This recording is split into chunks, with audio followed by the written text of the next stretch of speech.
Magandang araw kaibigan! Tuloy po kayo sa Felicidad's Channel. Sa mga kwento ng buhay at pag-ibig na hinalukay sa natatagong baul ni Felicidad. Pero bago po tayo magpatuloy, huwag niyo pong kalilimutan na i-like ang video, i-subscribe ang channel, at i-click ang notification bell para lagi kayong updated sa mga parating pa na upload.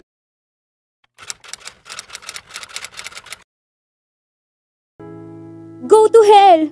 Sinungaling ka! Wala kang isang salita. Ang sabi mo, mahal mo ko. Pero bakit iniwan mo pa rin ako? You left me without any valid reasons.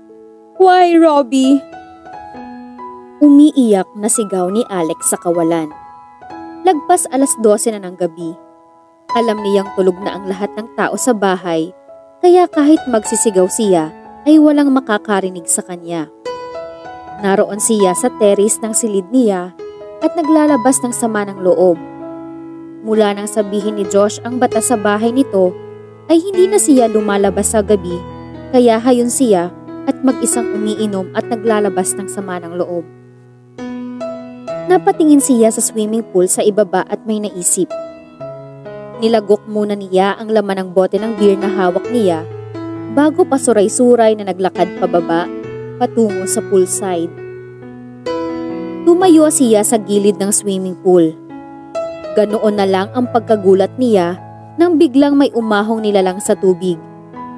Hindi kaagad siya nakapag-react dahil sa takot at sobrang pagkagulat, hanggang sa nawala na siya ng malay. Nagising si Alex na nakahiga sa isang lounge chair. Bahagyang kumirot ang tagiliran niya nang akma siyang tatayo. Noon lang niya naalalang hinimatay nga pala siya. Napabalikwas siya. Nasaan ang Shokoy?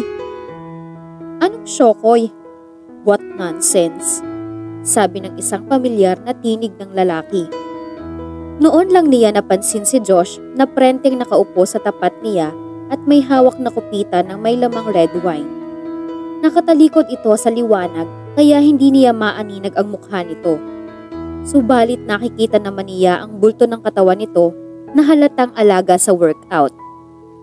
Mukhang regular ito sa gym. Why are you here, Alex? Biglang tanong ni Josh. Why are you asking? Nakataas ang isang kilay na balik niya. Nag-aalala lang ako. Seryosong saad nito. Natigilan siya sa sinabi nito.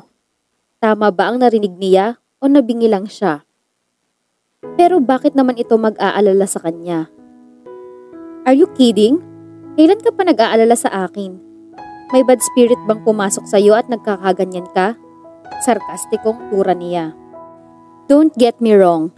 I just didn't like what you did.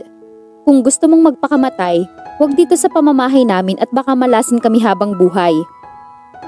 Sinong may sabing magpapakamatay ako? Nanggigigil na saad niya.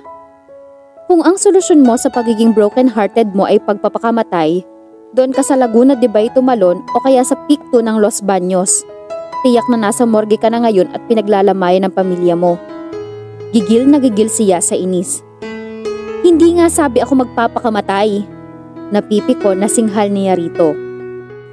Ngumiti ito na nakaloloko at tumayo. You know what?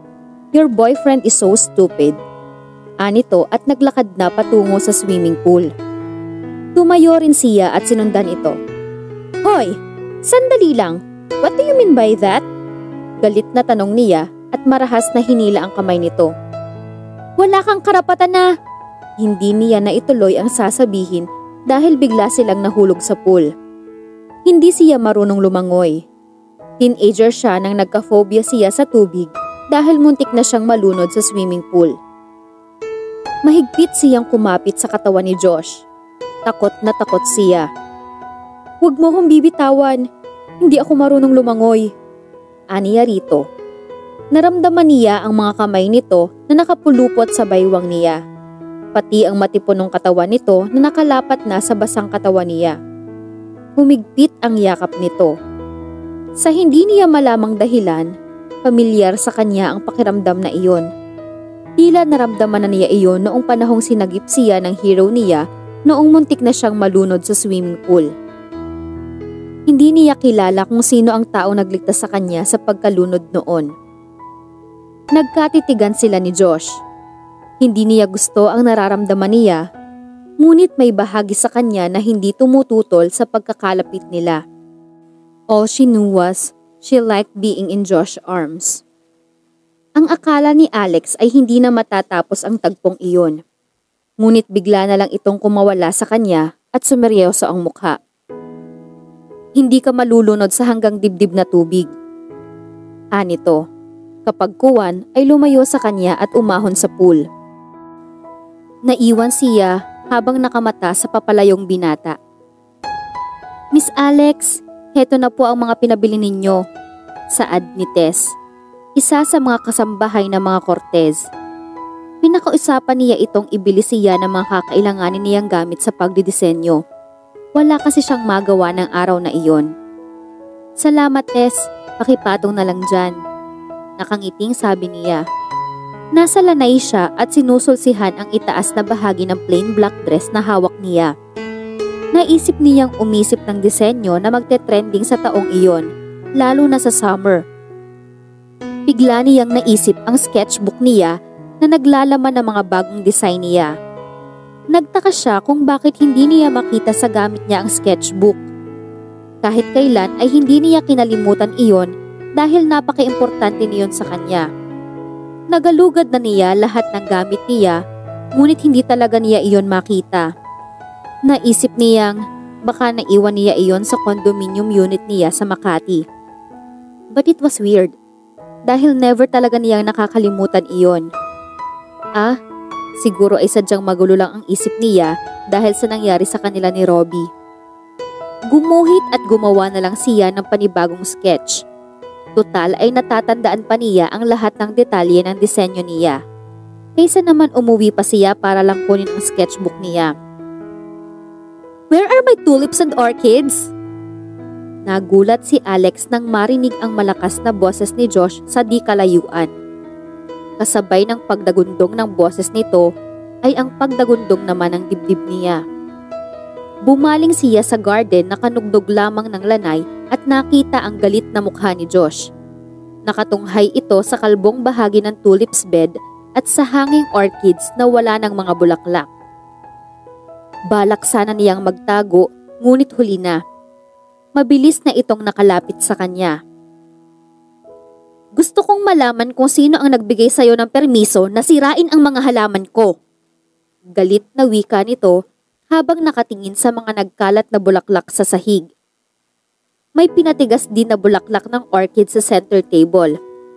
Iyon kasi ang gagamitin niya sa bagong disenyo niyang floral dress. Pero original at natural flowers ang gagamitin niya para unique. Alex bit her lip. Ang totoo, hindi siya nagpaalam kahit kanino. Basta na lang siyang pumitas ng mga bulaklak sa garden.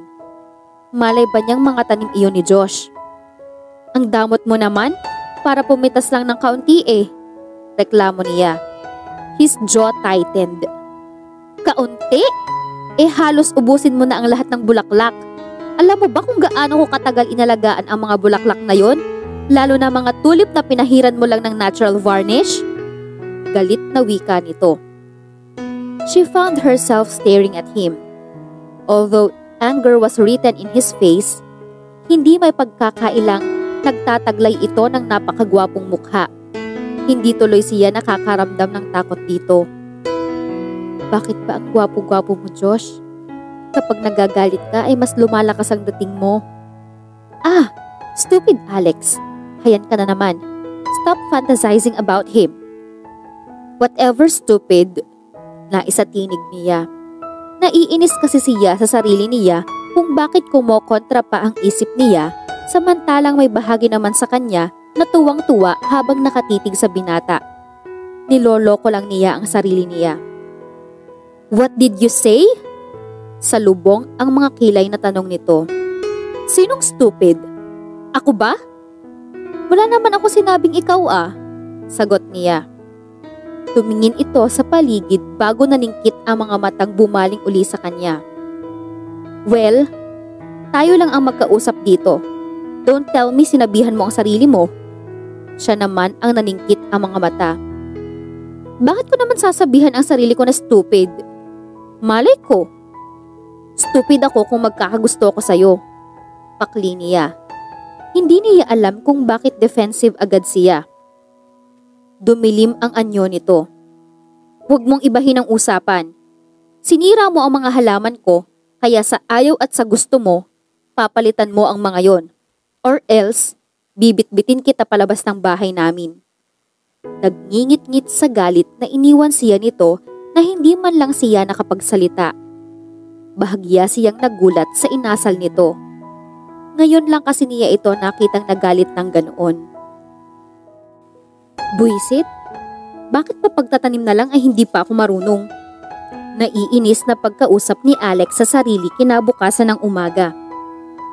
Kahit paano ay natakot siya sa banta ni Josh nang nagdaang araw na palalayasin siya nito kapag hindi niya pinalitan ang mga halaman nito na nasira niya. Kaya hayon siya, mag-isa sa init ng araw, nagbubungkal ng lupa at nagtatanim. Ang malas niya dahil nagkataong wala ang dalawang hardinero na hihingan sana niya ng tulong dahil hindi naman siya marunong magtanim. Kung bakit kasi nagkataon pang inutusan ni Josh ang mga ito para bumili ng mga pataba at abono at kung ano-anong halaman sa bayan. Kaya hayon, solo flight siya sa pagtatanim. Hindi pa rin maipinta ang mukha niya nang magsalita sa likuran niya si Josh. Hindi kasi ganyan ang tamang paglalagay ng binhi sa lupa. Kailangan ay organisado rin sila. Tama ang layo at pantay-pantay para kapag lumaki at namulaklak sila ay maganda sa paningin. Nang lumingon siya, nakita niya ang gwapong binata na nakasuot ng coat and tie. Kahit ano yata ang ipasuot dito ay babagay rito. Mukhang kagagaling lang nito mula sa trabaho. Tumayo siya sa pagkakayup-yup, hinubad ang mga suot niyang guwantes bago humarap dito. Pinamaywangan niya ito. Hindi naman po kasi ako marunong magtanim no. Kung gusto mong maging maganda sa paningin ang mga halaman mo, di ikaw ang magtanim dito. Naiinis na sabi niya. Iiling-iling na hinubad nito ang coat at necktie nito at isinampay ang mga iyon sa upuan ng garden set. Nagpaplano ka na ngang mag-asawa? Pagtatanim lang ng halaman, hindi mo pa alam? Para sa akin, hindi ka papasadong mag-asawa. Masungit na wika nito. Magre-react sana siya sa sinabi nito nang ipatong nito sa balikat niya ang coat and tie nito. Kapag kuwan, ay inililis nito ang mga manggas ng puting long sleeve shirt nito hanggang sa siko. Humalukip-kip ito at walang anumang nagbungkal ng lupa. Ni hindi man lang ito nag-alalang marumihan ang malinis at magandang mga kamay nito. Hindi na naman niya napigilan ang sariling pagmasdan ito. Kahit saang anggulo, Josh was perfect. Walang maipipinta sa pisikal na anyo nito. He even had confidence in his every move. Tiyak ang bawat kilos sa sinasabi nito. Hindi na niya alam kung bakit bumilis na naman sa pagtibok ang puso niya. May bahagi sa pagkatao niya ang tila na buhay habang nakatingin dito. Lalong nagrigodon ang puso niya nang tumingin ito sa gawin niya. Alex, are you listening to me? Narinig niyang tanong nito, nakakunot noo. At tubiling tumango siya at sumagot ng, yeah, I'm listening. Okay, come here. I'll teach you how to plant properly. Sabi nito kapag buwan. Tumalima siya. Tumayo ito at kinuha ang coat nito. Nagulat siya nang isuot nito iyon sa kanya. Bakit hindi ka nagsuot ng long sleeves? Mainit na sa balat ang sikat ng araw. Baka magka-sunburn ka. Masuyong saad nito. Nahalata yata nito ang pagkagulat niya dahil nalukot ang mukha nito. Please don't take it seriously. Wala akong ibig sabihin doon. Buwelta nito na halatang dismayado sa reaksyon niya. Nagkibit balikat na lang siya at hindi na lang pinansin ang sinabi nito. Pero ganoon pa man ay may kakaiba pa rin siyang naramdaman. Hindi lang niya matiyak kung ano iyon at para saan iyon. We're done! Masayang bulalas ni Josh pagkatapos nilang magtanim. Wow! Ang ganda nilang pagmasdan! Sabi ni Alex na may ngiti sa mga labi. Hindi niya alam na matutuhan niyang magtanim ng ganoon kadali. Yes, lalo na kapag namulaklak na sila. Hindi naman pala mahirap magtanim. Masakit lang sa baywang. Nakangiting sabi niya habang tinapik-tapik ang balakang niya. Dinampot nito ang watering can at lumapit sa kanya. Ikaw ang magdilig sa kanila. Nakangiting sabi nito. Hindi niya alam kung para saan ang naramdaman niyang nerbiyos at excitement nang ngitian siya ni Josh. He looked more dashing and handsome when he smiled. Okay. Nang abutin niya ang watering can dito, hindi sinasadyang mapadaiti ang mga daliri nito sa balat niya, and she felt a jolt of electricity on her skin. Suddenly, her heart started to pound faster again. Hindi niya alam kung paano magre-react sa nararamdaman niya. She felt giddy from the excitement she felt inside. My, what's happening to me? It's just Josh. So, bakit ganoon na lang ang reaksyon ko? Hiniling niya na sana ay hindi nito nahalata ang panginginig niya. This is the first time I've ever done something like this. Wika niya nang dinidiligan pa niya ang mga halaman. Ang sarap pala sa pakiramdam. Same here.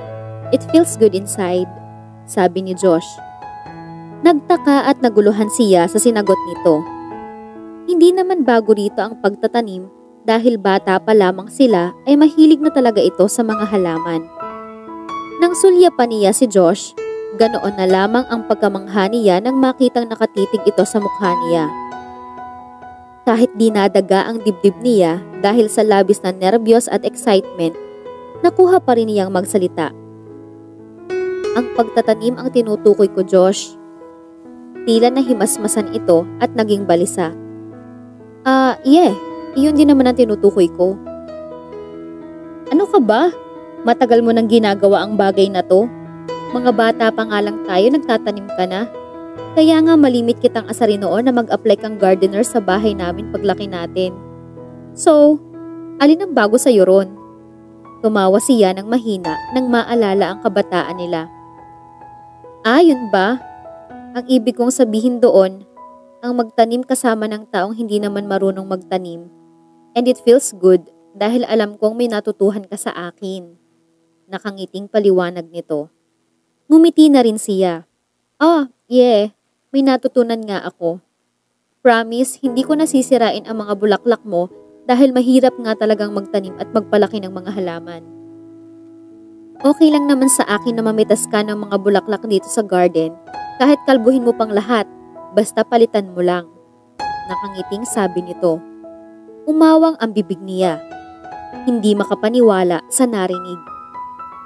Bumaligtad ba ang ikot ng mundo kaya nagbago rin bigla ang ugali nito?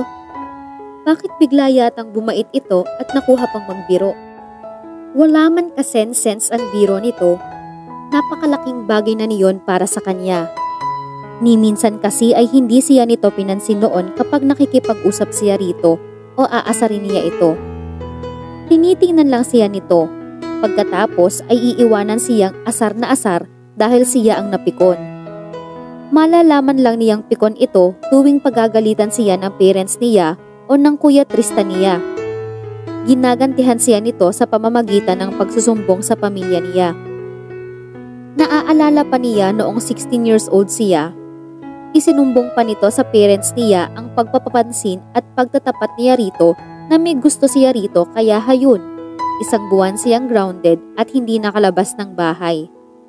Galit na galit siya kay Josh. Ipinangako niya sa kanyang sarili na kalilimutan na niya ang damdamin niya rito at hindi na siya magkakagusto rito. Hindi pa rin siya nakakabawi mula sa pagkabigla nang maging seryoso na naman ito. Excuse me, may nakalimutan lang akong gawin. Seryosong saad nito. Sabay talikod at naglakad papasok sa loob ng mansyon. Naiwan si Alex na naguguluhan. Malaking palaisipan sa kanya ang ikinilos ni Josh. Hindi tuloy niya alam kung namamalikmata lamang siya nang makitang ngumiti ito sa kanya at maganda ang mood. Ang weird niya, bulong niya at ipinagpatuloy ang pagdidilig ng halaman. Masakit ang katawan ni Alex kinagabihan. Kumikirot ang likod at balakang niya dahil sa matagal na pagkakayuko kanina habang nagtatanim siya. Saglit siyang bumaba upang kumuha ng gamot. Pagkatapos ay pumanhik uli sa hagdan. Mistulang nagdadalang tao siya habang umaakyat dahil hawak-hawak pa niya ang balakang niya. Ouch! Huminto siya nang nasa kalagitnaan na siya ng hagdan dahil kumirot ng matindi ang balakang niya. Nang umakyat uli siya ay sumala ang paghakbang niya. Napatili siya, hinintay na mahulog siya. Ngunit sa pagtataka niya, sa halip na mahulog sa semento, bumagsak siya sa matigas at matipunong katawan. May mga kamay rin na mabilis na umalalay sa kanyang mga balikat. Careful. Biglang bumilis ang pagtibok ng puso niya nang marinig ang boses ni Josh. She was suddenly out of breath. She slowly turned around to look at him. Hindi niya alam kung bakit tila nasabik siyang makita ito ngayon, samantalang magkasama lang sila kaninang umaga. Umalis lang ito upang magtungo sa Maynila at mukhang kauuwi lang nito. Josh, sambit niya. Nanibago siya sa sarili niya dahil iba ang naging dating ng boses niya nang tawagin niya ang pangalan nito. Parang galing iyon sa puso niya. Are you okay, Alex? Nag-aalalang tanong nito. Pinilit niyang magsalita ng normal habang pilit na lumayo sa pagkakadikit sa katawan nito sa kanya. Backache lang ito. Don't worry about me. Aniya. Ayaw niyang bigyan ito ng rason para mag-alala. Muli siyang humakbang paakyat sa hagdan. Ngunit dahil masyadong masakit ang balakang at likod niya, hirap na hirap siyang gawin iyon. You can't walk, are you? Puna ni Josh. I'm fine. Makakarating din ako sa kwarto ko. Nagulat siya nang mabilis siyang binuhat nito paakyat patungo sa silid niya. Habang karga-karga siya nito, ay may mumunting damdaming nabubuhay sa kaloob-looban niya. She felt something special with him. He was such a gentleman. First time nitong ginawa iyon sa kanya. Sa 2 taon nilang magkasintahan ni Robbie, hindi siya kinilig ng sobra katulad ng mga sandaling iyon. She never felt like that towards his ex-boyfriend. Isa pa, pakiramdam niya ay safe na safe siya sa mga braso ni Josh. Natitiyak na hindi siya pababayaan nito anuman ang mangyari. Hindi niya napigilang ihilig ang ulo sa dibdib ni Josh. Palihim din niyang inamoy ang pabangong naiwan sa leeg nito. Alam niyang maghapon itong nagtrabaho, pero daig pa nito ang bagong paligo dahil hindi pa rin nawawala ang taglay nitong bango. Subalit mali yata ang ginawa niyang iyon dahil muntikan na siyang mabitawan nito. Hey, don't do that again. His voice was low but infinitely sexy. I'm sorry. Nahihiyang sabi niya. Josh looked at her as if he was memorizing every inch line of her face. She sucked in her breath as she looked straight into his eyes. Hindi niya maintindihan kung bakit gusto niya ang paraan ng pagkakatitig nito, as if she was the only girl for his eyes. Bigla niyang nahiling na sana ay halikan siya nito. She wanted to feel his sexy lips so badly. Desperately. Darn! She would go insane if he didn't kiss her.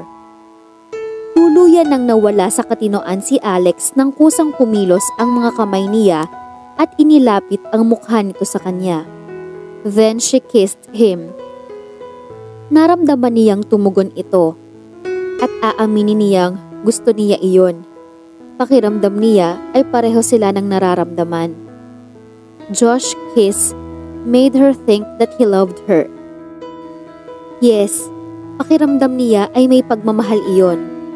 Bigla siyang natigilan, nahimasmasan.